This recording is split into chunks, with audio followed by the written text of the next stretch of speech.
Hello प्यारे बच्चों, कैसे हैं आप सभी।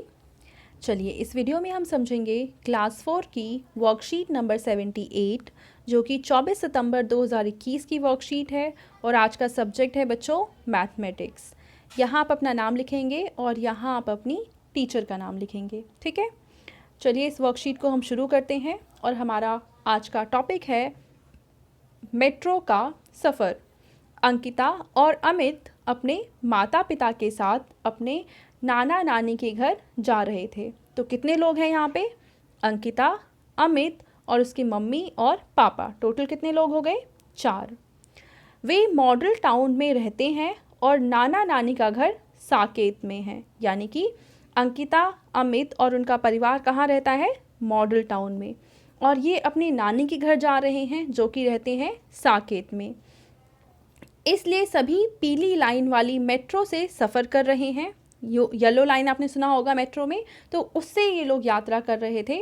सफ़र करते हुए उन्होंने कई बातें ध्यान से देखी और पता लगाने की कोशिश करी, ठीक है। अब इसके आधार पर चलो कुछ प्रश्नों के आंसर करते हैं। देखो, पहले प्रश्न में हमसे पूछा है कि पापा ने सबके लिए टोकन खरीदने के लिए 200 रुपये दिए, तो मॉडल टाउन मेट्रो स्टेशन और साकेत मेट्रो स्टेशन के बीच के एक टोकन की कीमत क्या है। तो देखो, इन्होंने खर्च किए टोटल 200 रुपये और एक साथ ये लोग कितने लोग यात्रा कर रहे थे? तो 4 लोग यात्रा कर रहे थे। तो अगर हम 200 रुपये को 4 बराबर हिस्सों में बांटेंगे तो एक हिस्से में आएंगे कितने रुपए? 50 रुपये। यानी हर एक टोकन की कीमत कितनी है? 50 रुपये। पहला प्रश्न हल हो गया। अब हम देखते हैं दूसरा प्रश्न, जिसमें पूछा है कि अंकिता ने गिना कि उसके डिब्बे में 50 सीटें हैं। जब वे प्लेटफॉर्म पर खड़े थे उन्होंने घोषणा में सुना था कि इस मेट्रो में 8 डिब्बे हैं।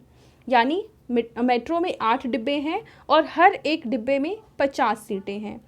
अगर सभी डिब्बों में सीटें बराबर हैं तो पूरी मेट्रो में कितने लोग बैठकर सफ़र कर सकते हैं। तो देखिए, हमने सुना कि यहाँ पे 8 डिब्बे हैं और हर एक डिब्बे में 50 सीटें हैं। इसका मतलब 8 को 50 से गुणा कर देंगे तो आंसर आ जाएगा 400। यानी 400 लोग बैठकर सफ़र कर सकते हैं। दूसरा प्रश्न भी हल हो गया। अब हम देखते हैं तीसरा। इसमें कहा है कि अमित ने देखा कि उनके डिब्बे में 27 लोग हैं। डिब्बे में कितने लोग और बैठ सकते हैं? तो देखो, एक डिब्बे में 50 सीट हैं और उसमें से 27 लोग तो ऑलरेडी बैठे हुए हैं। तो 50 में से 27 घटा देंगे तो खाली जो सीट हैं उसमें पता चल जाएगा कि और कितने लोग आ सकते हैं। तो जब 50 में से 27 घटाएंगे तो आंसर आ जाएगा 23, यानी कि 23। तो आप लिखेंगे कि 23 लोग, इसमें आगे क्या लिखेंगे? लोग और बैठ सकते हैं, ठीक है। तो पहला, दूसरा और तीसरा प्रश्न तो हमने हल कर लिया। अब हम हल करेंगे चौथा प्रश्न। चौथे प्रश्न में हमसे कहा है कि राजीव चौक मेट्रो स्टेशन पर आने से पहले उनके डिब्बे में 41 लोग थे। यानी डिब्बे में अभी कितने लोग हैं? 41 लोग हैं।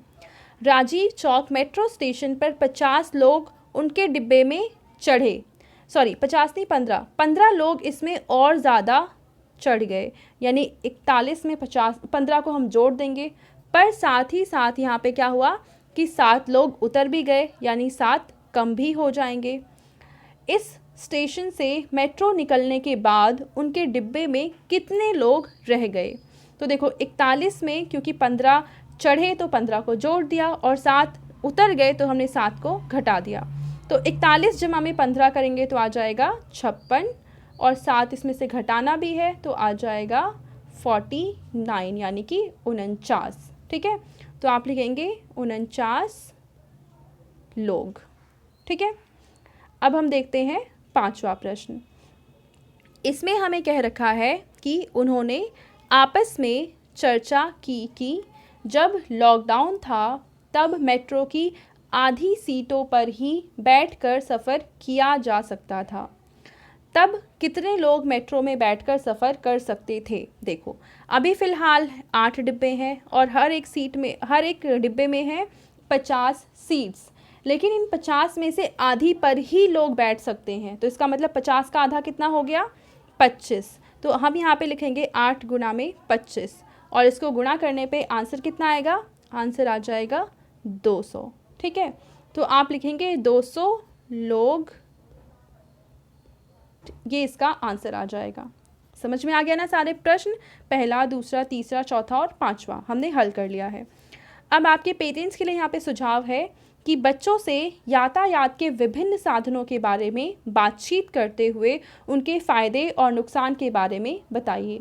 तो आप अलग अलग गाड़ियों के बारे में बच्चों को बताएंगे जिनसे हम यात्रा कर सकते हैं और उन सभी गाड़ियों के क्या फ़ायदे और क्या नुकसान हैं ये भी आप बच्चों को बताएंगे।